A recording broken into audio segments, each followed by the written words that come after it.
haven't seen anybody talking about this. This should be breaking news across the United States. There are very few platforms or journalistic outlets that are discussing this. And as a journalist, it is my job to spread the news. So let's just talk about this title real quick and then we'll dive in. Wealthy white couple allegedly kept their black adopted children as slaves, locked them in barn, report. This broke a couple of days ago, 3 days ago to be exact. Now there are two major things that I want to discuss within this article. One is right at the top and the other one comes in at the end because that's going to link to another terrifying thing that just happened in the Supreme Court today, actually. But we'll get to that at the end. The first thing that we need to discuss though, when I say that I am child free because I love children, this is what I mean. When people have children, that they think, oh, well, you know, a child is going to fix my life and whatever kind of nonsense delusion people have without like actually planning for the children that they say that they want. What can happen is that you can realize at some point, oh my goodness, I'm not actually equipped for this. I don't have the money for this. And one of the most terrifying places that a child can be, especially a black child can be, is the foster care system, is the adoption adoption is a business. The way that the adoption agency, the organization of adoption is now constructed is whoever's the richest gets the baby. It's a buy a baby foundation. And there is so much to be talked about when it comes to transracial adoptions, because from the people that I personally know who were people of color who were adopted into white families, it's not good. It's not good. And I understand like every baby should have a home, but and this is just one of the ones that got caught. So let's dive into what happened here. I would also like to say that this is not me blaming the parents or blaming the mom of these children. I'm just saying that if you're going to birth a baby into this world, please know for a fact that you have the means to take care of that child, because there are demons out here. There are evil people out here who will take advantage of the fact that you can't provide the life for your child that you would like to provide, or might not even have thought of providing. There are evil people out there. There are babies and there are evil people. Keep that in mind. Now let's dive in. A wealthy white West Virginia couple forced their adopted black children to work as slaves and sleep in a barn, according to disturbing charges. Getting so many messages. Donald Ray Latz, 63, and Jean K. Whitefeather, 62, pled not guilty to more than a dozen new charges on Tuesday after two teens were found locked in a crumbling shed in ratty clothing. This is the shed that the children were found in. 5 adopted children. Latz and Whitefeather were first arrested in October after a wellness check led to the discovery of the couple's 5 adopted children, ages 6, 9, 11, 14, and 16, living in deplorable conditions in their, property. The indictment, which Kanawha County Circuit Judge May Claire Ackers said was one of the worst she'd ever seen, alleges that the adopted children were forced to work on the couple's farmland because of their race.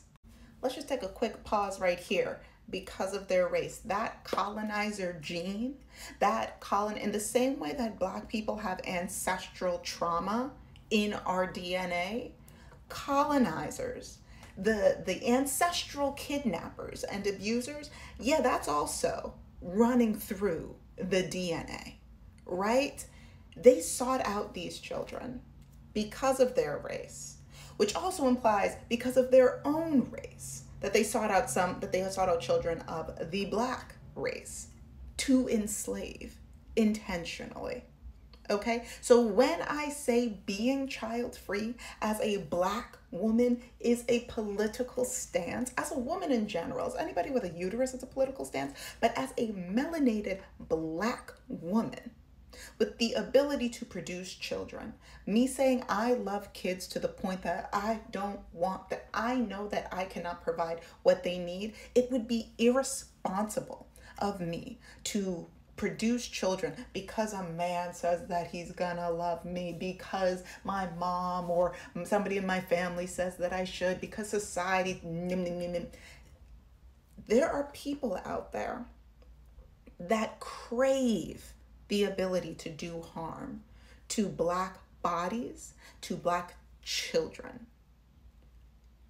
They're out there, they're doing it right now. Oh, but slavery ended. Oh, but the 13th Amendment. No, absolutely not. Because first of all, go watch the 13th if you think that slavery has actually been abolished. And I will be talking about what this actually looks like in my last point that it's later on in here. But like, these kinds of things don't really apply in the United States because of the amount of loopholes that are in our legislation. And they play out every day. Now let's continue. And this is just look at her face, first of all. And I'm going to be tagging it right up there again because I really want more people to watch the video up there about the history of pick-me women, about the history of how you cannot trust all women. Oh, well, women have to stick together. Obviously not. Obviously not. And she is the product of generations of anti-Black, of racism, of homophobia, of the list goes on. She is a product of that, enacting violence onto other young women, other young people, onto actual babies. Before anybody gets in the comments, oh, Shani, you're not really talking about the men. I talk about men all the time. I tell you to be aware of I tell you to shoo them away. Hit them with a stick. I say that all the time. But I also really want to make sure that we understand that just because they're, well, I'm a girl's girl. Really? Like, I understand being a girl's girl, but you can't just co-sign all women. All right? Watch that video if you have any questions. Now let's continue on. Here it just talks about how police found the 14-year-old boy and the 16-year-old girl locked in a shed with a small porta potty, no lights, no running water, and they had been locked in the barn for 12 hours after they were last fed. The children described ongoing abuses at the West Virginia home and their parents' other residents in Washington state.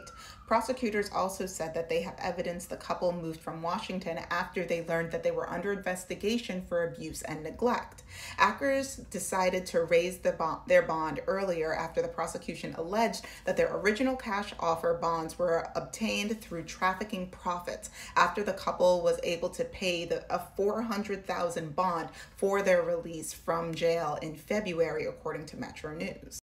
Whitefeather's brother posted two $200,000 bonds to free the couple from the South Central Regional Jail 3 days later. On March 28th, prosecutors said that the couple sold the home where they were arrested for $295,000. Prosecutors argued that even if their bond money came from a legitimate source, its extended use was human trafficking and forced labor. Now, in another video that as soon as it is up, I'm going to be posting right up there, the United States Supreme Court just made it legal to, one second, I'm getting too many calls. I'm too popular. I'm trying to get things done. Anyway, they just made it legal so that way people who are unhoused can be arrested for sleeping somewhere on the streets, on just sleeping outdoors, right? They can be arrested for that. And then when they enter into the prison industrial complex, because they are unhoused, because they don't have the funds, that then creates an ongoing system of prison labor, indefinite prison labor. The only people that will be able to pay their way out of that are the people with money. And most people that have an insane amount of money do not get that money through ethical sources. These people paid their way out of jail through baby enslaved people money. But I'll be talking about that more in another video. But in the meantime, please like, share, subscribe, all that great stuff. And my God, stay safe out there. Bye.